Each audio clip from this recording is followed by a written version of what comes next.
ओम शांति। 5 नवंबर 2024।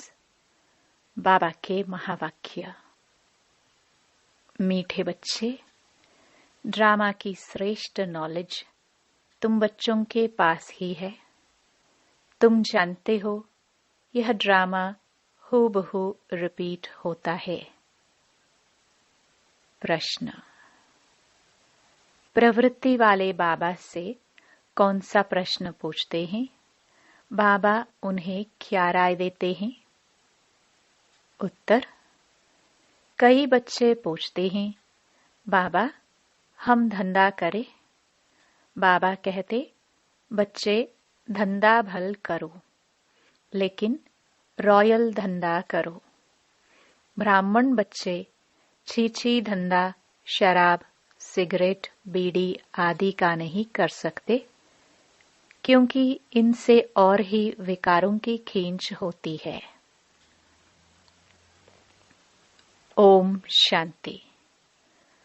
रूहानी बाप रूहानी बच्चों को समझा रहे हैं। अब एक है रूहानी बाप की श्रीमत, दूसरी है रावण की आसुरी मत। आसुरी मत बाप की नहीं कहेंगे, रावण को बाप तो नहीं कहेंगे ना। वह है रावण की आसुरी मत। अभी तुम बच्चों को मिल रही है ईश्वरीय मत। कितना रात दिन का फर्क है। बुद्धि में आता है ईश्वरीय मत से दैवी गुण धारण करते आए हैं। यह सिर्फ तुम बच्चे ही बाप द्वारा सुनते हो, और कोई को मालूम नहीं पड़ता है। बाप मिलते ही हैं संपत्ति के लिए। रावण से तो और ही संपत्ति कम होती जाती है। ईश्वरीय मत कहाँ ले जाती है और आसुरी मत कहाँ ले जाती है, यह तुम ही जानते हो। आसुरी मत जब से मिलती है, तुम नीचे गिरते ही आते हो। नई दुनिया में थोड़ा थोड़ा ही गिरते हो। गिरना कैसे होता है, फिर चढ़ना कैसे होता है, यह भी तुम बच्चे समझ गए हो। अभी श्रीमत तुम बच्चों को मिलती है फिर से श्रेष्ठ बनने के लिए। तुम यहाँ आए ही हो श्रेष्ठ बनने के लिए। तुम जानते हो हम फिर श्रेष्ठ मत कैसे पाएंगे। अनेक बार तुमने श्रेष्ठ मत से ऊंच पद पाया है, फिर पुनर्जन्म लेते लेते नीचे गिरते आए हो। फिर एक ही बार चढ़ते हो। नंबरवार पुरुषार्थ अनुसार तो होते ही हैं।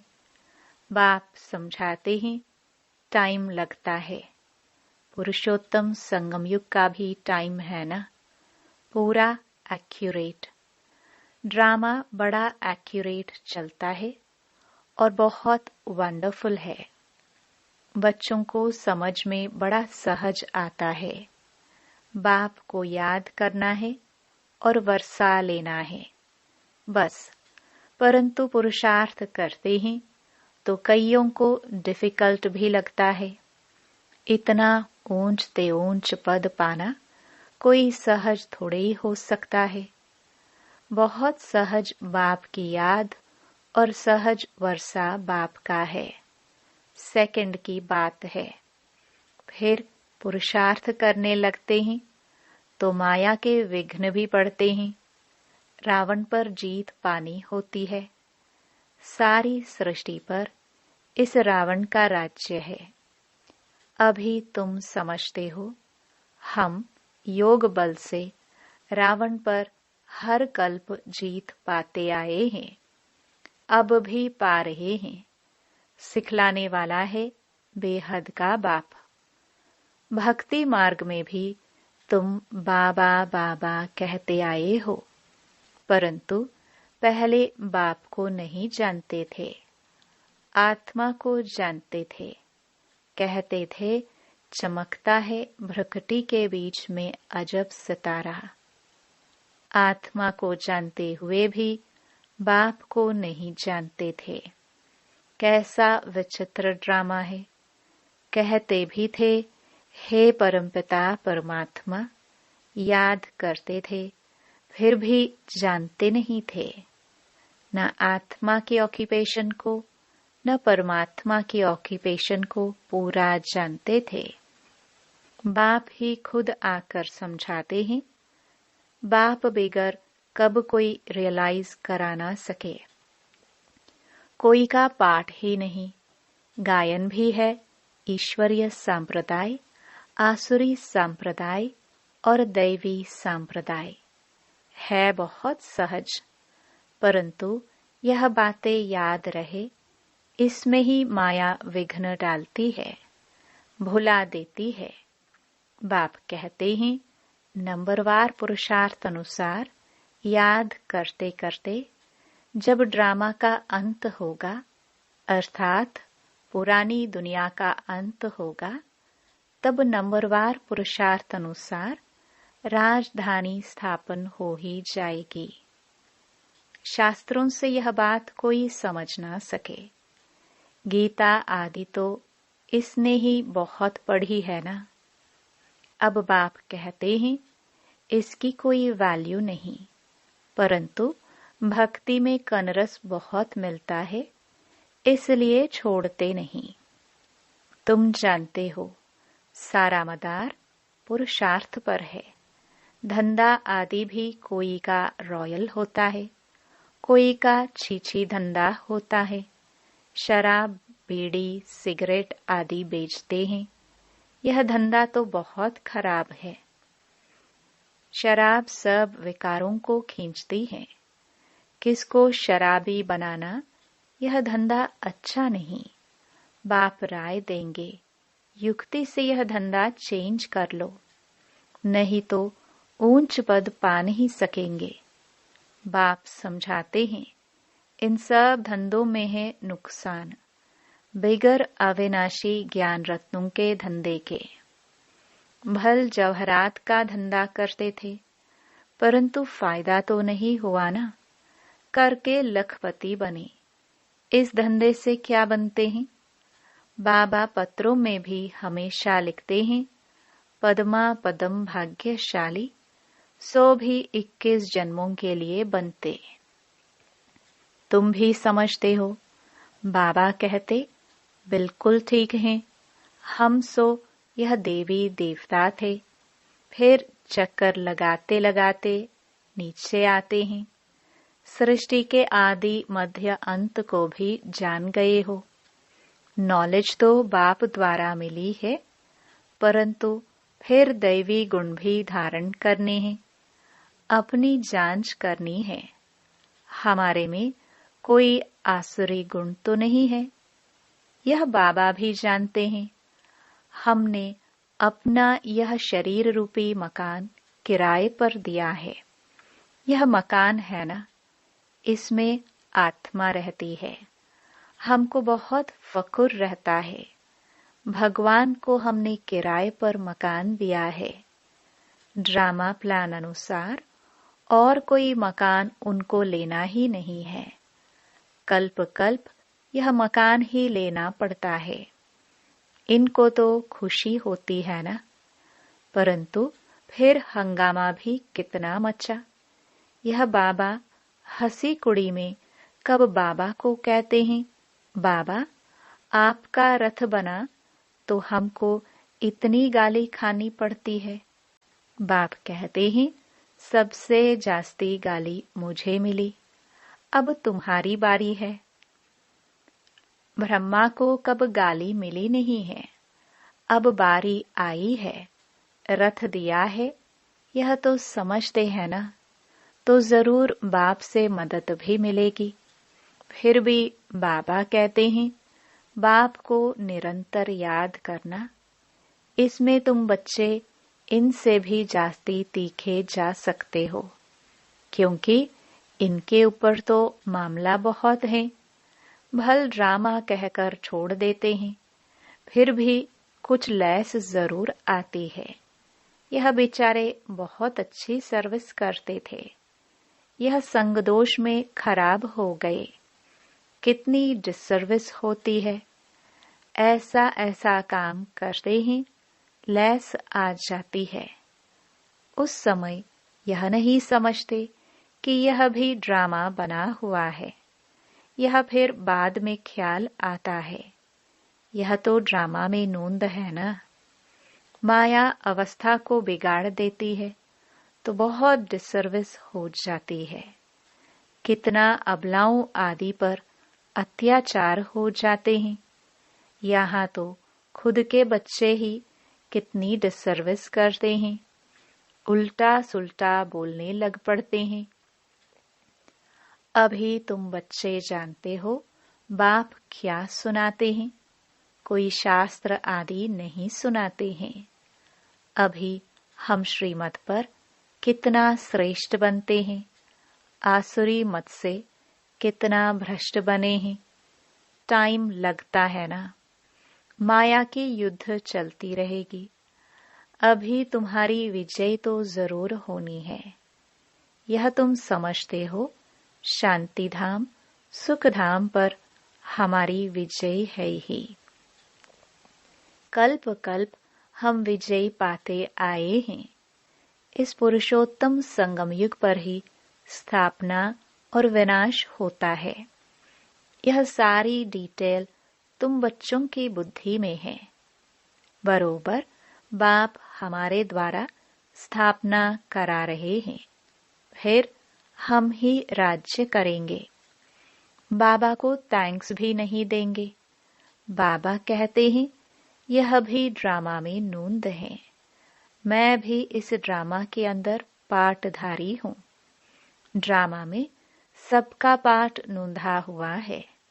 शिव बाबा का भी पार्ट है, हमारा भी पार्ट है। थैंक्स देने की बात नहीं। शिव बाबा कहते हैं मैं तुमको श्रीमत दे रास्ता बताता हूँ, और कोई बता ना सके। जो भी आए बोलो सतो प्रधान नई दुनिया स्वर्ग थी ना। इस पुरानी दुनिया को तमो प्रधान कहा जाता है। फिर सतो प्रधान बनने के लिए दैवी गुण धारण करने हैं। बाप को याद करना है। मंत्र ही यह है, मन मना भव मध्याजी भव। बस यह भी बताते हैं मैं सुप्रीम गुरु हूँ। तुम बच्चे अभी याद की यात्रा से सारी सृष्टि को सद्गति में पहुंचाते हो। जगत गुरु एक शिव बाबा है जो तुमको भी श्रीमत देते हैं। तुम जानते हो हर 5000 वर्ष बाद हमको यह श्रीमत मिली है। चक्र फिरता रहता है। आज पुरानी दुनिया है, कल नई दुनिया होगी। इस चक्कर को समझना भी बहुत सहज है, परंतु यह भी याद रहे जो कोई को समझा सके। यह भी भूल जाते हैं। कोई गिरते हैं तो फिर ज्ञान आदि सारा खत्म हो जाता है। कला काया माया ले लेती है। सब कला निकाल कला रहित कर देती है। विकार में ऐसे फंस जाते हैं, बात मत पूछो। अभी तुमको सारे चक्कर याद है। तुम जन्म जन्मांतर वेश्यालय में रहे हो, हजारों पाप करते आए हो। सबके आगे कहते हो जन्म जन्म के हम पापी हैं। हम ही पहले पुण्य आत्मा थे, फिर पापात्मा बने, अब फिर पुण्य आत्मा बनते हैं। यह तुम बच्चों को नॉलेज मिल रही है। फिर तुम औरों को दे आप समान बनाते हो। गृहस्थ व्यवहार में रहने से फर्क तो रहता है ना। वह इतना नहीं समझा सकते हैं जितना तुम, परंतु सब तो नहीं छोड़ सकते हैं। बाप खुद कहते हैं गृहस्थ व्यवहार में रहते कमल फूल समान बनना है। सब छोड़कर आवे तो इतने सब बैठेंगे कहाँ। बाप नॉलेजफुल है, वह कुछ भी शास्त्र आदि पढ़ते नहीं। यह शास्त्र आदि पढ़ा था। मेरे लिए तो कहते हैं गॉड फादर इज नॉलेजफुल। मनुष्य यह भी जानते नहीं है कि बाप में क्या नॉलेज है। अभी तुमको सारी सृष्टि के आदि मध्य अंत की नॉलेज है। तुम जानते हो यह भक्ति मार्ग के शास्त्र भी अनादि हैं। भक्ति मार्ग में यह शास्त्र भी जरूर निकलते हैं। कहते हैं पहाड़ टूट गया फिर बनेगा कैसे। परंतु यह तो ड्रामा है ना। शास्त्र आदि ये सब खत्म हो जाते हैं, फिर अपने समय पर वही बनते हैं। हम पहले पहले शिव की पूजा करते हैं, यह भी शास्त्रों में होगा ना। शिव की भक्ति कैसे की जाती है, कितने श्लोक आदि गाते हैं, तुम सिर्फ याद करते हो। शिव बाबा ज्ञान का सागर है, वह अभी हमको ज्ञान दे रहे हैं। बाप ने तुमको समझाया है यह सृष्टि का चक्र कैसे फिरता है। शास्त्रों में इतना लंबा चौड़ा गपोड़ा लगा दिया है जो कब स्मृति में आ भी न सके। तो बच्चों को अंदर में कितनी खुशी होनी चाहिए।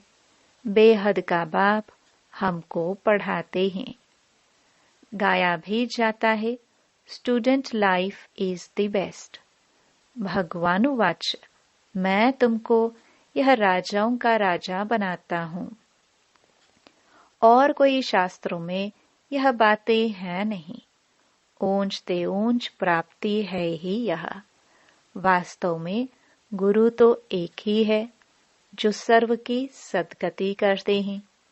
भल स्थापना करने वाले को भी गुरु कह सकते हैं, परंतु गुरु वह जो सद्गति दे। यह तो अपने पिछाड़ी सबको पाठ में ले आते हैं, वापस ले जाने के लिए रास्ता तो बताते नहीं। बारात तो शिव की ही गाई हुई है और कोई गुरु की नहीं। मनुष्यों ने फिर शिव और शंकर को मिला दिया है। कहाँ वह सूक्ष्म वतनवासी, कहाँ वह मूल वतनवासी। दोनों एक हो कैसे सकते। यह भक्ति मार्ग में लिख दिया है। ब्रह्मा विष्णु शंकर तीन बच्चे ठहरे ना। ब्रह्मा पर भी तुम समझा सकते हो। इनको एडॉप्ट किया है तो यह शिव बाबा का बच्चा ठहराना। ऊंच ते ऊंच है बाबा, बाकी यह है उनकी रचना। कितनी यह समझने की बातें हैं। अच्छा, मीठे मीठे सिखिलदे बच्चों प्रति माता पिता बाप दादा का याद प्यार और गुड मॉर्निंग। रूहानी बाप की रूहानी बच्चों को नमस्ते। धारणा के लिए मुख्य सार। पहला, अविनाशी ज्ञान रत्नों का धंधा कर 21 जन्मों के लिए पद्मा पदम भाग्यशाली बनना है। अपनी जांच करनी है। हमारे में कोई आसुरी गुण तो नहीं है। हम ऐसा कोई धंधा तो नहीं करते जिससे विकारों की उत्पत्ति हो। दूसरा, याद की यात्रा में रह सारी सृष्टि को सद्गति में पहुंचाना है। एक सतगुरु बाप की श्रीमत पर चल आप समान बनाने की सेवा करनी है। ध्यान रहे माया कभी कला रहित न बना दे। वरदान, बुराई में भी अच्छाई का अनुभव करने वाले निश्चय बुद्धि बेफिक्र बादशाह भव। सदा यह स्लोगन याद रहे कि जो हुआ अच्छा हुआ, अच्छा है और अच्छा ही होना है। बुराई को बुराई के रूप में न देखे, लेकिन बुराई में भी अच्छाई का अनुभव करे, बुराई से भी अपना पाठ पढ़ ले। कोई भी बात आए तो क्या होगा, यह संकल्प न आए, लेकिन फौरन आए कि अच्छा होगा। बीत गया, अच्छा हुआ। जहां अच्छा है वहां सदा बेफिक्र बादशाह है। निश्चय बुद्धि का अर्थ ही है बेफिक्र बादशाह। स्लोगन: जो स्वयं को व दूसरों को रिगार्ड देते हैं, उनका रिकॉर्ड सदा ठीक रहता है। ओम शांति।